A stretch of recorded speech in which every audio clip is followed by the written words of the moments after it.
Standing under the blinding stage lights of the Magnolia Hotel, Roxanne, 32 years old, waited for my public humiliation to begin.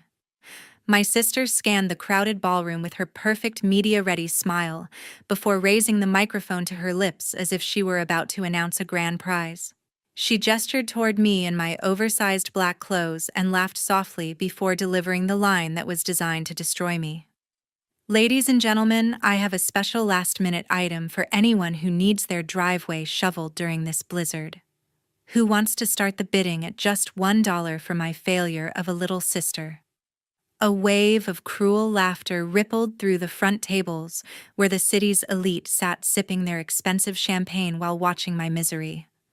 I kept my head down to hide the tears burning my eyes while my fingers dug into the wooden frame of the canvas I was holding against my chest. It was the only thing I had left in this world, a slashed and ruined painting that represented the last shred of my dignity. The laughter was becoming unbearable until a deep voice cut through the noise from the back of the room like a thunderclap. $1 million. The entire ballroom went instantly silent as every head turned to find the source of that impossible offer. A man in a dark suit stood up slowly while my sister's confident smile vanished from her face in a matter of seconds. She looked from the stranger to me with confusion because she had no idea who I really was. Before we reveal why a stranger paid a fortune for a woman worth nothing to her family, please subscribe to our channel to witness the high price of cruelty.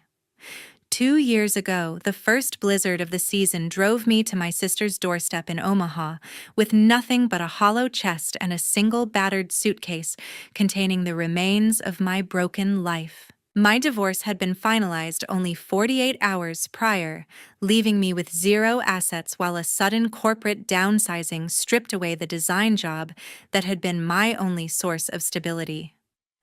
I stood trembling on the porch of the sprawling limestone villa belonging to my sister Miranda, listening to the muffled sound of wind chimes while waiting for the heavy oak door to swing open. When Miranda finally appeared, she didn't offer a hug or a warm word of welcome, but instead leaned against the doorframe while scanning my disheveled appearance with a look of clinical disappointment.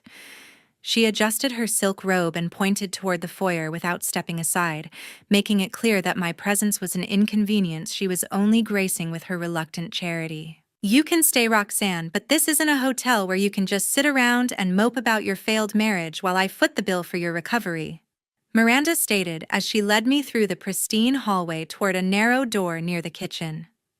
She explained the terms of what she called our family contract, which stipulated that I would receive shelter in the unfinished basement storage room in exchange for performing every household chore without any financial compensation. The basement was a cavernous, frigid space filled with stacks of cardboard boxes and old furniture where the smell of damp concrete clung to the stagnant air. There was no proper bed, only a thin mattress tossed on the floor in a corner where the insulation was still exposed, and the light was provided by a single flickering bulb. I accepted her terms in silence because the alternative was a homeless shelter in the middle of a Nebraska winter, yet I could see the satisfaction in her eyes as she realized she had just gained a full-time servant who couldn't afford to quit. During our first dinner together, my brother-in-law Preston sliced into a thick steak and looked at me with a smirk that made my stomach churn with immediate resentment.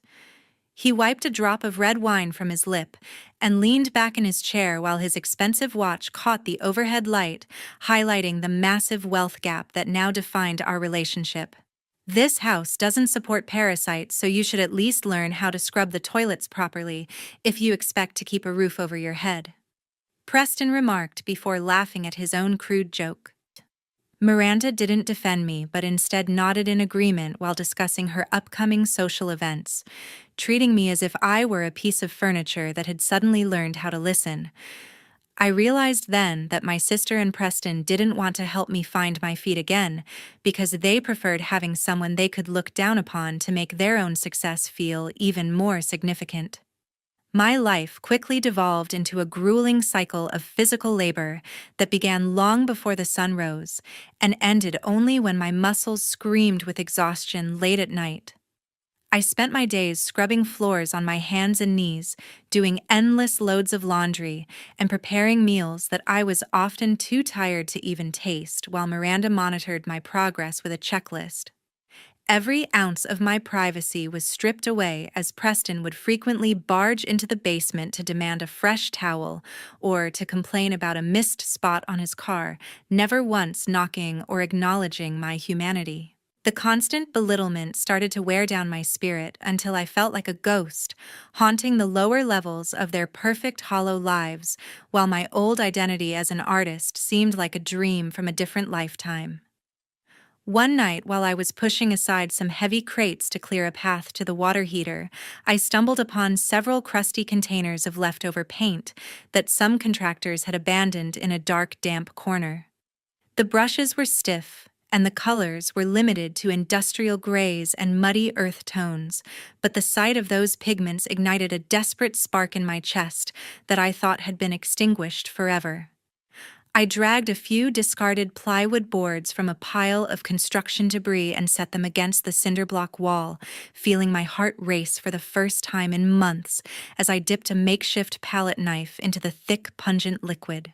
I began to paint with a frantic energy that bordered on madness, pouring all my suppressed rage and agonizing sorrow onto the rough wooden surfaces until the basement was no longer just a prison.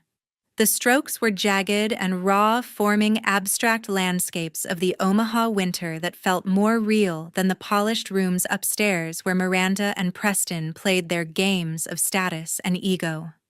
I spent my few hours of sleep hunched over those boards, using the dim light of the flickering bulb to capture the exact shade of a bruised sky or the cold loneliness of a snow-covered field.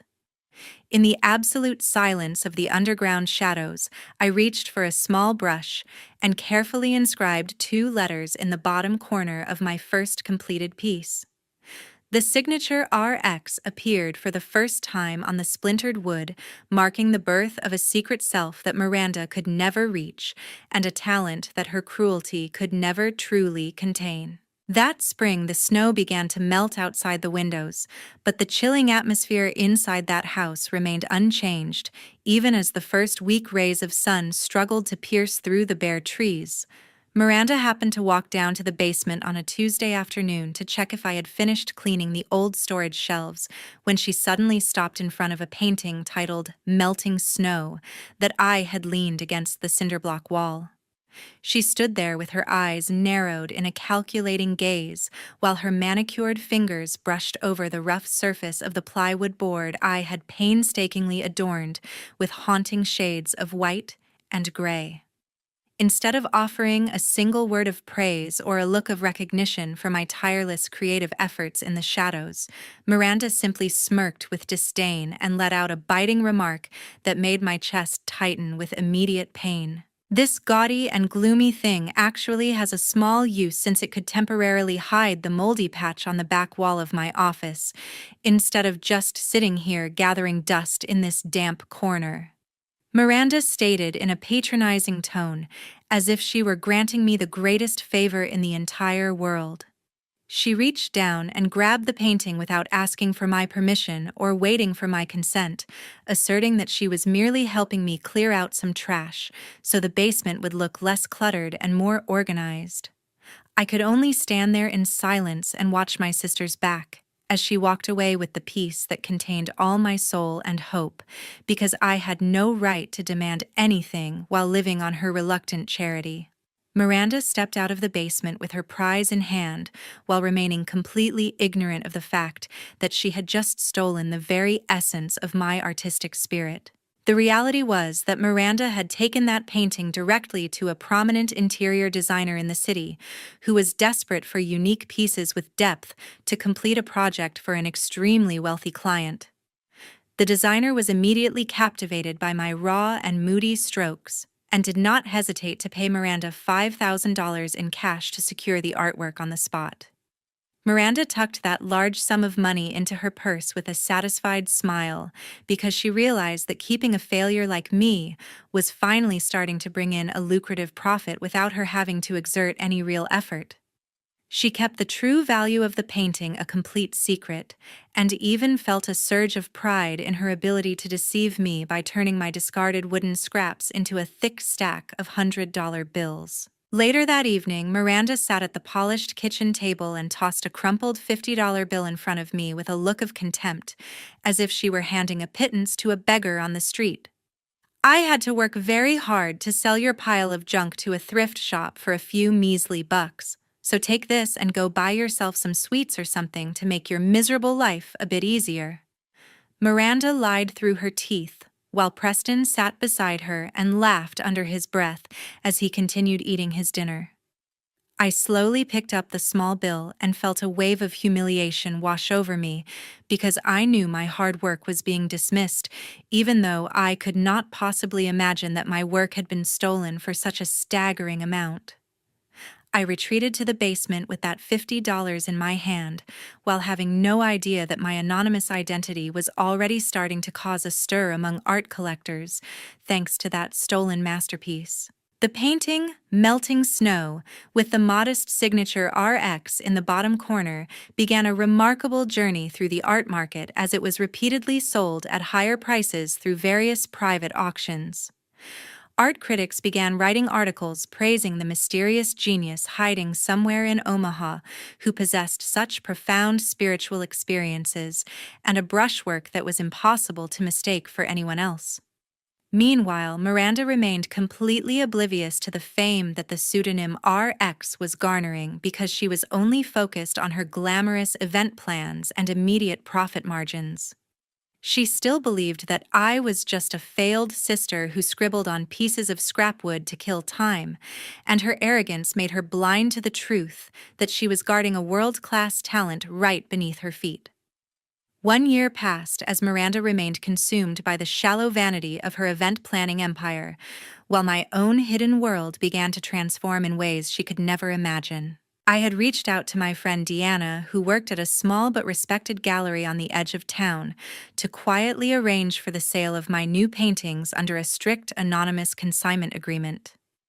Deanna was the only person who knew the truth behind the pseudonym, and she handled every transaction with a level of professional discretion that protected my identity from my sister's prying eyes.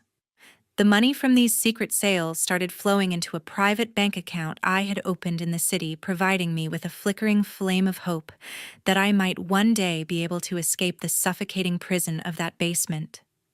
Every digit added to my balance felt like a brick in the wall of my future freedom, even as I continued to scrub Miranda's floors and endure the constant verbal abuse from her and Preston.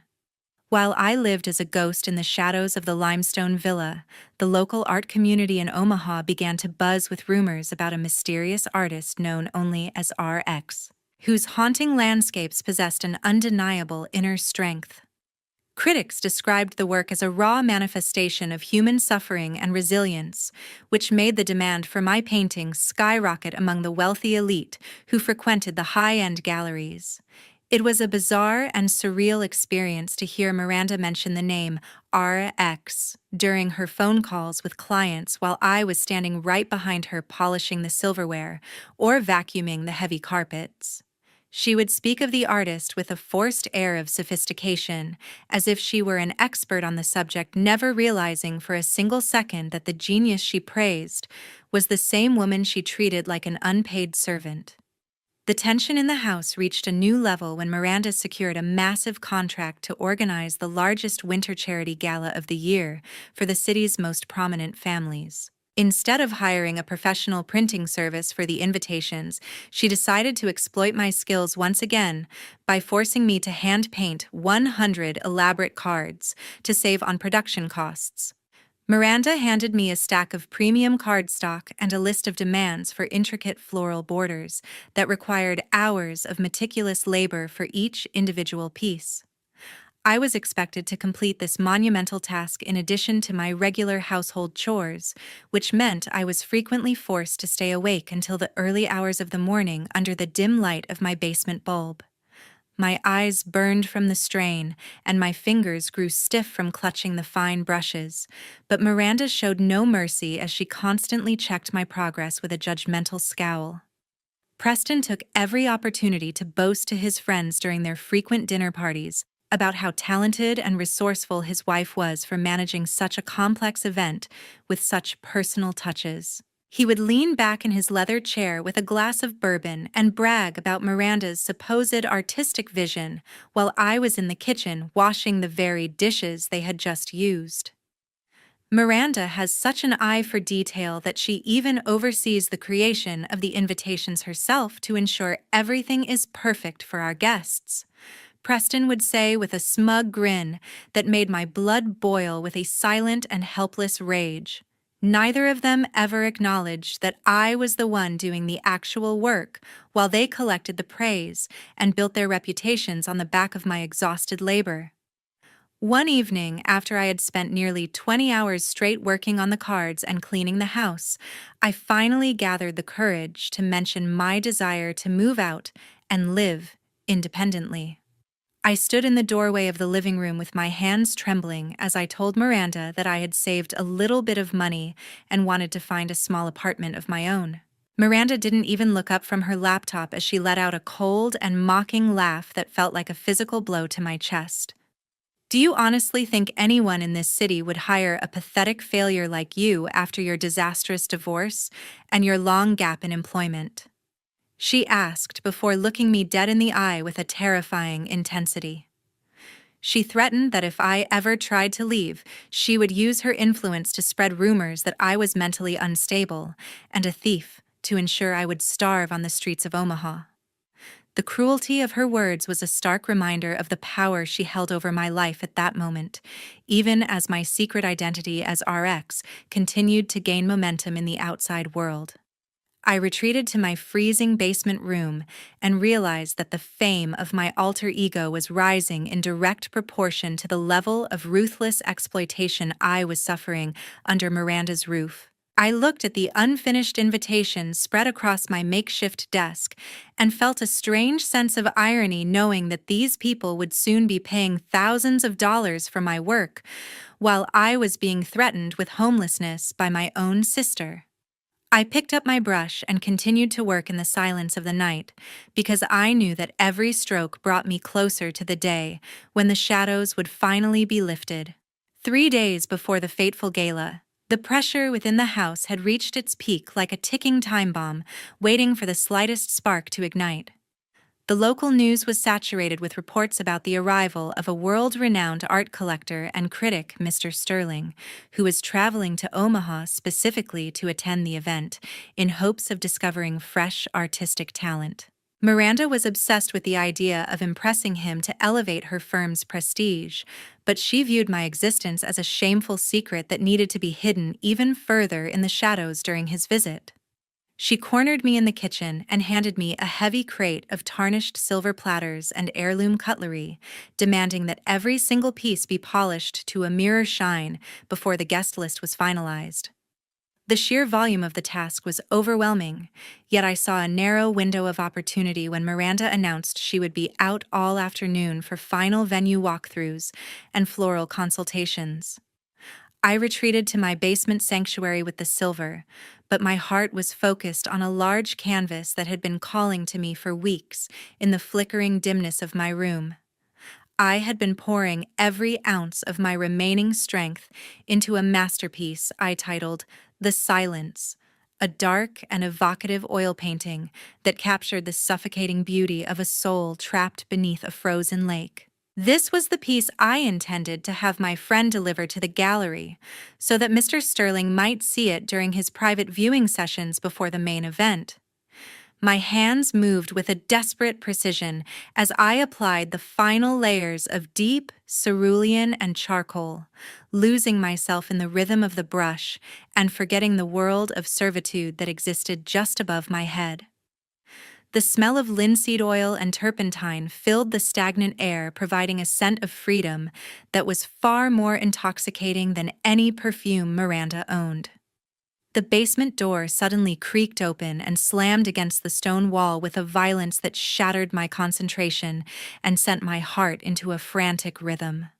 Miranda had returned home hours earlier than expected, her face flushed with a mixture of professional stress and a brewing storm of irrational anger that always seemed to find me as its target. She stood at the bottom of the wooden stairs, her eyes widening in disbelief as she saw me standing at my makeshift easel with a palette in hand instead of the polishing cloth she had assigned me.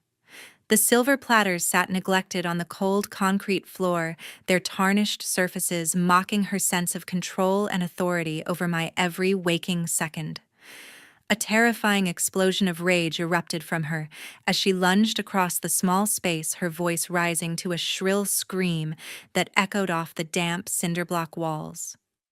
I have been working myself to the bone to build a reputation while I feed and clothe you for free, and this is how you repay my charity by painting this useless garbage, Miranda shrieked, while she snatched a sharp letter opener from a nearby packing crate.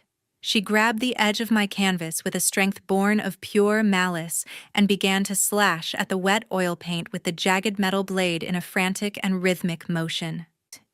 You think you are an artist, Roxanne, but you are nothing more than a delusional failure who is going to ruin the most important night of my entire career with your pathetic hobbies. I stood frozen in place as I watched months of my emotional labor being shredded into ribbons of stained fabric right before my eyes. The sound of the canvas tearing was like a physical blow to my chest, yet I found that I couldn't even summon a single tear to mourn the destruction of my greatest work. Miranda threw the ruined remains onto the floor and stepped on the wooden frame, her expensive heels snapping the pine supports with a sickening crack that signaled the end of our unspoken truce. She ordered me to clean up the mess and finish the silver before she returned for dinner, leaving me alone in the oppressive silence of the underground shadows. I knelt down on the cold floor and began to pick up the jagged pieces of the frame and the strips of ruined canvas, feeling a strange and hollow calm settle over my spirit. I realized in that moment that the woman who had just left the room was no longer my sister, but merely a stranger who happened to share my blood and a history of shared trauma. I gently lifted the largest remaining piece of the painting that still preserved the image of the frozen lake, then slipped the torn fragments into my jacket as though I were salvaging the last pieces of our shattered relationship.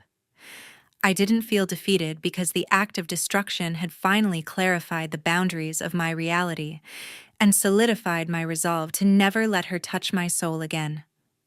I went back to the silver platters and began to polish them with a mechanical efficiency, knowing that the masterpiece she thought she had destroyed was now etched permanently into my mind. On Saturday night, the grand ballroom of the Magnolia Hotel in Omaha was awash in golden light, serving as the prestigious stage where the entire elite of the city had gathered for the winter event of the year. Miranda had forced me to accompany her not as a guest or even a family member, but as a glorified personal assistant tasked with carrying her heavy designer clutch and holding her water whenever she needed to adjust her expensive silk gown. She had insisted that I wear an old, oversized black dress that hung limply on my frame, claiming it was necessary so that I would remain invisible in the background while she played the part of the successful socialite. I felt the weight of the humiliation as I followed several paces behind her through the crowd of polished professionals, yet I remained stubbornly defiant in my own quiet way. Tucked tightly inside my coat was the central fragment of the slashed canvas that Miranda had tried to destroy only days ago, and I held onto that jagged piece of ruined art as if it were a physical manifestation of my enduring spirit. The atmosphere in the room was thick with the scent of expensive perfume and the hum of superficial conversation as the guests awaited the arrival of the legendary Mr. Sterling. When he finally entered the ballroom, a respectful silence fell over the crowd, and I watched from the shadows as he began to pace slowly through the gallery area Miranda had meticulously curated. Mr. Sterling wore a look of profound disappointment on his face, while his sharp eyes glanced toward the colorful but shallow decorative paintings that lined the walls without lingering on a single one of them. Miranda approached him with her most practiced smile and began to chirp about the artistic vision behind the evening, but the collector merely offered a polite nod before turning his gaze toward the exit.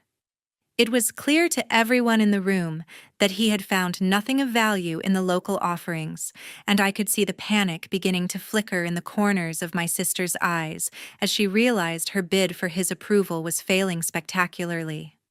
In a desperate attempt to salvage the fading energy of the room and create a moment of light-hearted entertainment, Miranda suddenly turned toward the dark corner where I was standing and gestured for me to join her on the elevated stage. She had a manic glint in her eyes as she decided that humiliating me in front of the city's most powerful people would be the perfect way to display her own superiority and charm. As I walked toward the podium with my head bowed, Miranda noticed that I was clutching the bundle under my coat, and she reached out to snatch the microphone with a triumphant smirk on her face. Ladies and gentlemen, before we conclude the evening, I want to show you exactly how much effort I put into my charity work, even when it comes to the most hopeless cases in my own family, Miranda announced, as her voice filled the speakers and echoed off the high ceilings. She pointed a finger at me and laughed before continuing her cruel performance for the benefit of the amused onlookers who were already beginning to titter at my expense. My little sister Roxanne insists on carrying around this pile of trash as if it were a masterpiece, so I thought we would let you all see how truly pathetic she has become before I officially auction her off to the highest bidder. Miranda reached over and grabbed the edge of the slashed canvas, pulling it into the light for everyone to see the jagged cuts and the raw, bleeding colors of the frozen lake I had painted. A collective gasp of mocking laughter rippled through the front rows, and I stood there in my tattered dress, while the elite of Omaha stared at my most private pain as if it were a circus act. The mock auction began with Miranda declaring that the starting bid for my services as a snow shoveler was just $1 because she claimed that was the only value I had left to offer society. Preston stood near the front of the stage and began to hoot with delight, waving his champagne glass in the air while he looked at me with a gaze full of pure, unadulterated contempt. I will bid $2 for her if she actually knows how to wash a car without leaving streaks on the windows, Preston shouted over the noise, sparking another wave of cruel jests from the men sitting around him. I stood perfectly still on that stage while the laughter grew louder, feeling the cold weight of the ruined painting in my hands and the burning gaze of Mr. Sterling from the back of the room. The atmosphere in the massive ballroom seemed to freeze completely following the powerful $1 million offer from the mysterious man standing at the back of the room. Mr. Sterling began to walk slowly toward the stage with a steady and unwavering gaze that caused the smug smile on Miranda's lips to falter and turn into a mask of awkward confusion. She clearly believed that the wealthy collector was simply playing along with her cruel game and intended to pay a fortune just to humiliate me further by hiring me as an elite servant for his estate. Miranda straightened her posture and reached out to greet him with a practiced hand as he approached the stairs, but the legendary critic ignored her entirely and brushed past her as if she were nothing more than an invisible obstacle in his path. I stood there trembling under the intense spotlight while clutching the slashed remnants of my painting against my chest, feeling my breath hitch as the most powerful man in the art world stopped only inches away from me. Mr. Sterling did not look at my face or acknowledge the tattered black dress that Miranda had forced me to wear, but instead, he kept his eyes fixed solely on the ruined fragment of the canvas I was holding. The silence in the Magnolia Hotel was so absolute that I could hear the faint hum of the ventilation system, while 200 of Omaha's most prominent citizens leaned forward in their seats to witness what was happening. He reached out a gloved hand and gently tilted the edge of the wood so that the overhead lights hit the bottom corner, where a jagged tear had nearly severed my final stroke. With a voice that carried to every corner of the ballroom without the need for a microphone, he pointed to the small and blood-red letters intertwined with the deep cerulean oil paint. I am paying $1 million this evening, but make no mistake that I am not bidding for the labor of this woman as a servant," Mr. Sterling declared while his eyes burned with a mixture of reverence and professional triumph. He turned slightly toward the stunned audience and raised his voice so that his next words felt like a physical blow to everyone who had been laughing moments before. "I am paying $1 million for the legendary RX signature that sits right here on this tragic masterpiece, because I have spent the last 2 years searching for the genius capable of such raw and agonizing beauty." The revelation hit the room like a shockwave, and I could see Miranda's face drain of all color until she looked like a ghost standing under the golden chandeliers of her own event. Mr. Sterling proceeded to confirm to the entire crowd that the brushwork on my slashed canvas was identical to the paintings that had been fetching record prices in private galleries across the country. He spoke openly about the immense market value of the work Miranda had dismissed as trash, and he didn't hesitate to mention that the artist known as RX was currently the most sought-after talent in the modern landscape movement. Miranda looked as if she were about to collapse, because she suddenly realized that she had been throwing away hundreds of thousands of dollars while treating a global artistic phenomenon like an unpaid maid. The sheer weight of her own ignorance and greed seemed to crush her spirit in real time as she stared at the rubbish she had personally rock-knot with a letter opener only days ago.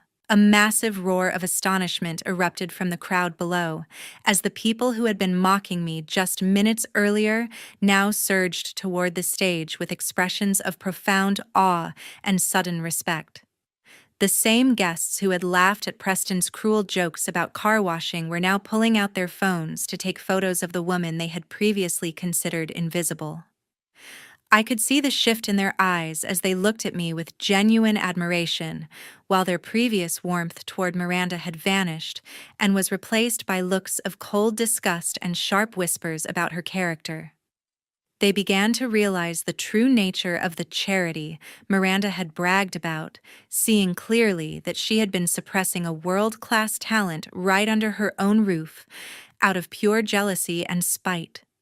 Preston sat frozen in his chair with his mouth hanging open as he watched his social standing dissolve in the heat of Mr. Sterling's endorsement, while Miranda stood paralyzed in the center of the stage. She tried to stammer out a defense or a claim that she had nurtured my talent from the beginning, but the crowd simply turned their backs on her to focus on the artist she had tried to auction off for a single dollar. For the first time in 2 years, I didn't feel like the failed sister or the divorced burden that they had tried to convince me I was, but rather, I felt like the creator I had always been. I gazed at the torn remains of the silence and understood that its destruction had become the ultimate confirmation of who I truly was. And as I stepped down from that stage beside Mr. Sterling, I knew the version of myself that had once belonged to Miranda had disappeared forever. 1 month after that fateful night, another blizzard covered Omaha in a thick blanket of white. But my heart finally felt the warmth of an internal spring that no winter could ever touch again. The fallout from the gala was swift and devastating for those who had spent years building their lives on the hollow foundations of vanity and cruelty. Miranda's event planning company Prestige Planning declared bankruptcy after every major donor and corporate sponsor pulled their funding in a massive wave of public backlash. The elite of Nebraska were not just offended by her behavior, but they were terrified of being associated with a woman whose character had been so thoroughly exposed as toxic and manipulative. Preston fared no better as his real estate firm terminated his contract immediately following the scandal to protect their own reputation from the stain of his documented arrogance. While they were scrambling to save their sinking ship, my friend Deanna acted on my behalf to file a formal lawsuit against Miranda for the theft and unauthorized sale of my very first painting. We had secured every piece of evidence from the original gallery transaction records to the testimony of the interior designer, ensuring that Miranda would finally be held legally accountable for her greed. I didn't need the money anymore, But I needed the world to know that my art had never been hers to sell or dismiss as garbage. I used a small portion of my newfound wealth to move into a massive sun-drenched studio in a vibrant part of the city, where the high ceilings and white walls were no longer a prison, but a vast canvas for my future. I spent my days in a blur of productive energy preparing for my first international exhibition, while surrounded by people who respected my vision and valued my voice.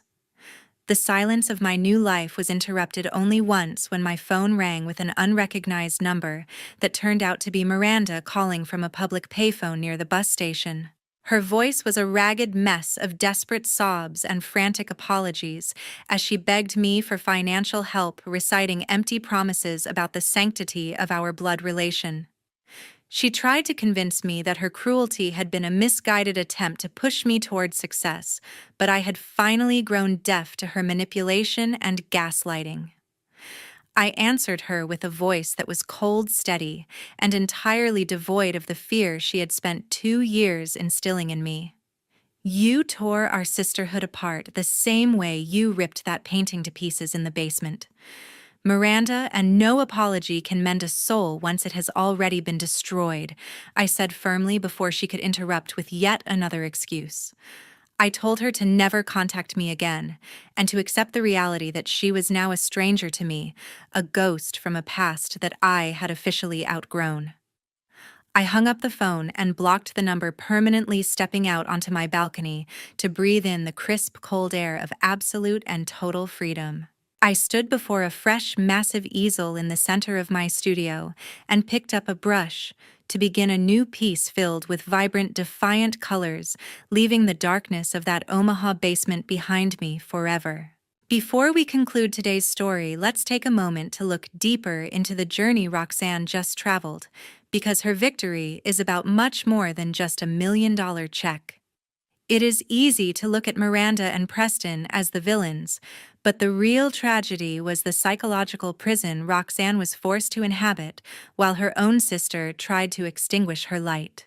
Don't go just yet, because there is a powerful lesson here that we all need to remember when life feels like a cold basement. First and foremost, never allow the narrow-minded and shallow opinions of others to define your worth, as people like Miranda will always try to make you feel small, just so they can feel significant. Roxanne's talent didn't change the night Mr. Sterling appeared.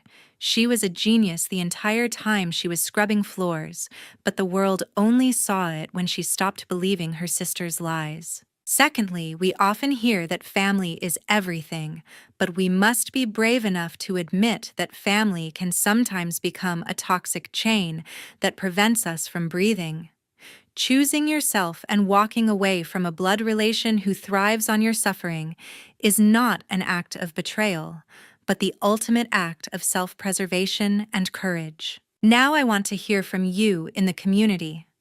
If you were in Roxanne's position, would you have been able to walk away so decisively, or would you have given Miranda one last chance to make things right? Do you think her refusal to reconcile was too harsh, or was it the only way to truly be free? Please share your thoughts and personal perspectives in the comments below, as your insights often help others find their own strength. Thank you so much for staying with Roxanne until the very end, and we truly appreciate your support in building this community of resilience.